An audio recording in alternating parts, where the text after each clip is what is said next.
मित्रांनो, क्रिप्टो युजरसाठी खूप महत्त्वाची न्यूज हे समोर येत आहे. 2022मध्ये बायनन्स स्टॉप झालं होतं भारतामध्ये सर्व युजरसाठी, परंतु आता आजपासून बायनन्स हे पूर्ण इंडियातल्या लोकांसाठी बायनन्स हा ओपन झालेला आहे. हे त्यांनी त्यांच्या ऑफिशियल आपण चॅनलवर बघूया एक वेळेस जाऊन.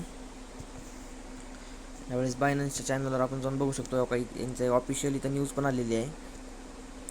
बघा, हे बायनन्सनं स्वतःच दाखवलेलं आहे. Binance goes live in India. Binance is now registered as reportedly entity with Indian financial intelligent unit.